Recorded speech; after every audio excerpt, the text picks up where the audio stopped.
Isaiah Olugbemi had so many family, friends, and loved ones attend the hearing today at District Court in Annapolis.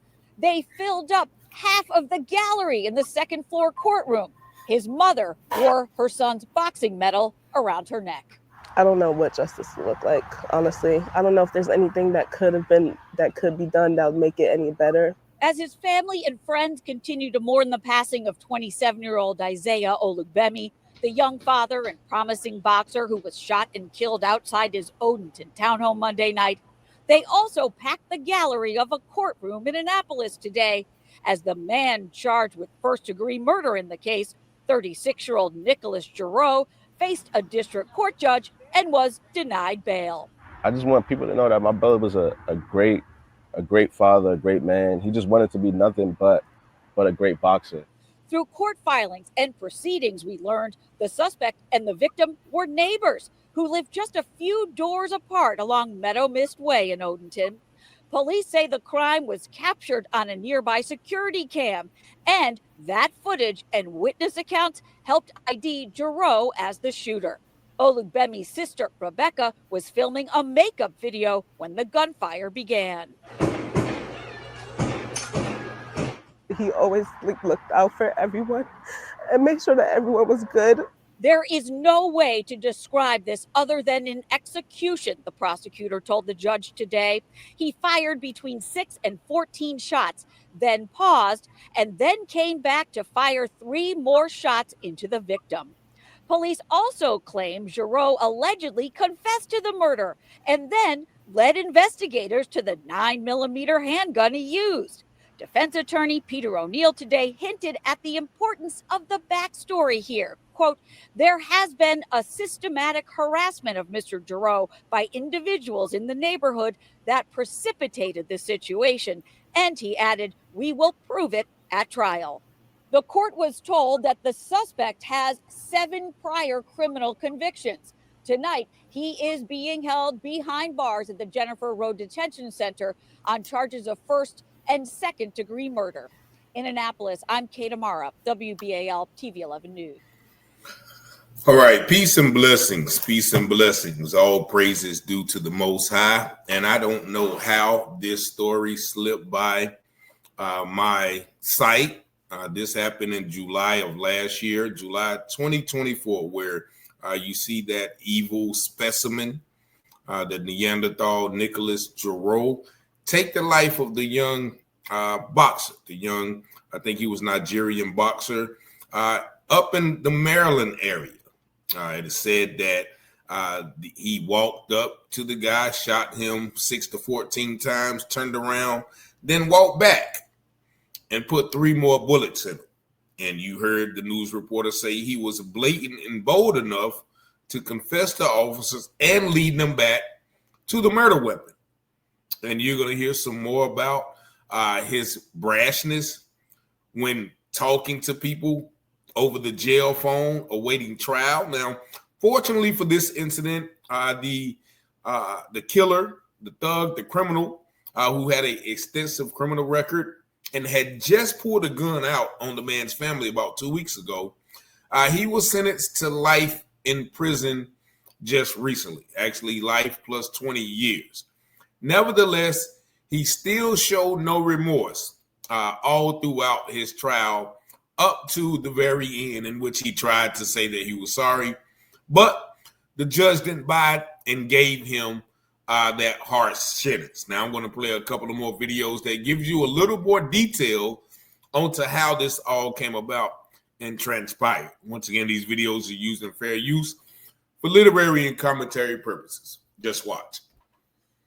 At the time of his death, Isaiah Olugbemi had just won a national amateur boxing title, and he was the dad to a little 2-year-old boy. He was gunned down by his neighbor right outside of his Odenton townhome, and after pleading guilty in February, that killer was sentenced today. Because he just wanted to be the perfect father for Zayden. He was a great example. He was a fighter.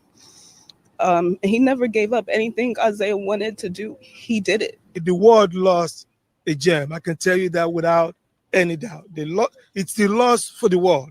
27-year-old Isaiah Olubemi's family members outside the courthouse today after the sentencing hearing. His sister and his uncle both delivered victim impact statements today. And after that, the killer of the 27-year-old amateur boxer and father of a 2-year-old boy was sentenced to life plus a consecutive 20 years in prison. Even up until the last minute, Mr. Giroux was still showing his hatred and his animosity. And it's very disturbing. And I think it's a wake-up call that we have to not think of people by the color of their skin. The hearing today equal parts heartbreaking and horrifying. The court was shown surveillance video that showed Nicholas Giroux shooting his neighbor 15 times as Isaiah yelled out 8 times for his father. And then the court heard a series of recorded jail calls from July, August, and September after the murder, in which the defendant was heard mocking his victim, bragging about the incident, and laughing about it too. It's senseless. It's senseless. Great guy. I mean, I miss him. I miss him. The defendant did speak in his own defense. He said, "I'll never forgive myself for what I've done. It was wrong." The judge wasn't buying it, though, and cited those comments in the recorded jail calls before sentencing him to life plus a consecutive 20 years. And so you hear the prosecutor struggling to say that we have to look at people other than the color of their skin. But it's evident that this white man felt that the color of his skin made it justified to take this man's life, so much so that he laughed about it during jail calls. And I'm going to tell you some of those statements that he said after I played this last video. And this one tells you a little bit about the history of, or the so-called history and the reasonings behind why the evil killer, Nicholas, felt it was necessary to take this young man's life. Just watch. The prosecutors say the shooter, Nicholas Giroux, had been upset for years because he felt his neighbors were making too much noise. And that is why last year that shooter went over to the house with a gun and shot Isaiah Olubemi 14 times. Today in court, we heard jailhouse calls in which the shooter bragged to his friends about killing the up-and-coming boxer. Isaiah Olubemi had dreams of being a professional boxer and also loved spending time with his young son.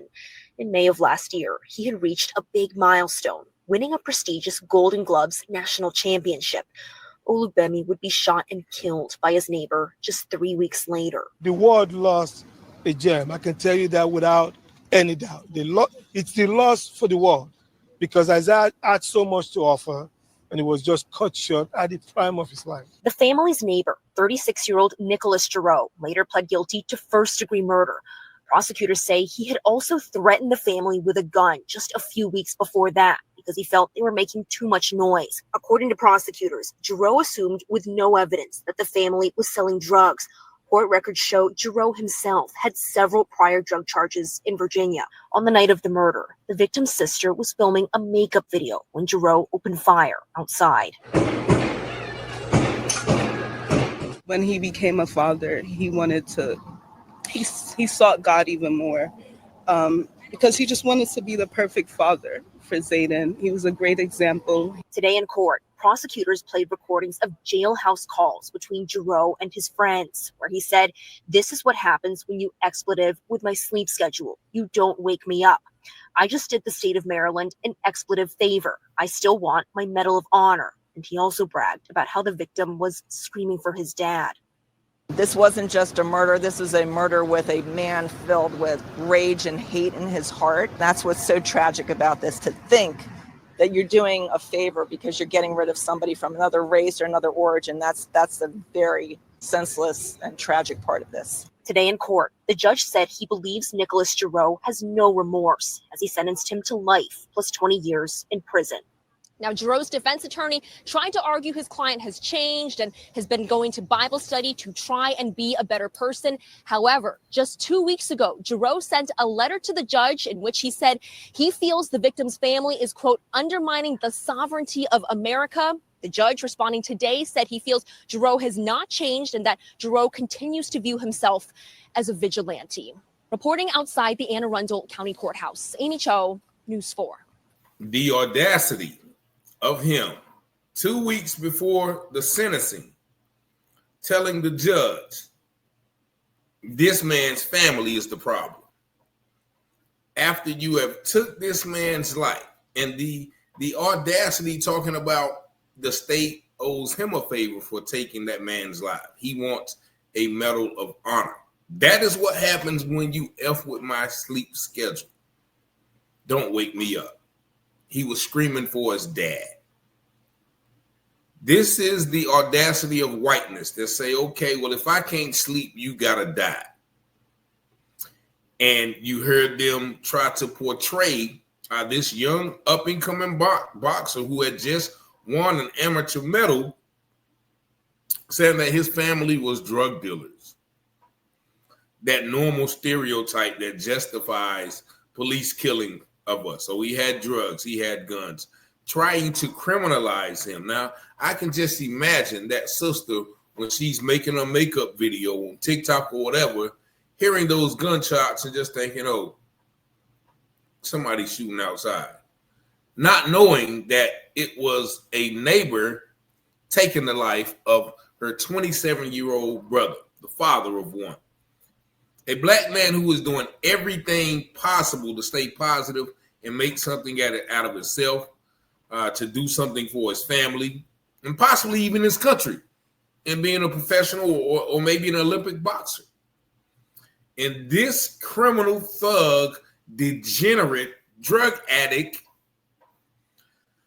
takes it upon himself to take his life because the music was too loud. It reminds me of that situation that happened in Florida some years back, where 3 teens, a white guy got out of his car and shot 3 teens and told them, to turn their music down. So, luckily for us this time that the man, got what was coming to him. But we still have to be aware that these people are out here and they are just as bold and brash to tell the police and the judge, yeah, I did it, but it is them who is America's problem. Fortunately, we're not living in the 18 or 1900s when people was able to let that fly. Luckily for us, unfortunately for that family, the judge didn't let that fly as well. But y'all let me know what y'all think about this another act of blatant racism, white supremacy towards black people here in America in this day and age, the year 2025, the year of our Lord. Y'all let me know what y'all think in the comments. Y'all see the number 919-587-7782. Thank y'all for watching, liking, sharing, and subscribing to the channel. And as always, peace and blessings. Scripture says all things that are hidden shall be revealed, and those things done in secret shall be exposed on the mountaintop. Let's go, Rich. You watching Telehouse Publishing, breaking news coverage. Give you the truth before fake news throw mud in it. Before the jury decide and the judge discover it, you should tune in to Telehouse Publishing. Telehouse Publishing, breaking news coverage. The propaganda grammar, don't believe none of it. Before the jury decide and the judge discover it, you should tune in to Telehouse Publishing. Telehouse Publishing, breaking news coverage. Give you the truth before fake news throw mud in it. Before the jury decide and the judge discover it, you should tune in to Telehouse Publishing. Negroes have listened to the trickery and the lies and the false promises of the white man now for too long.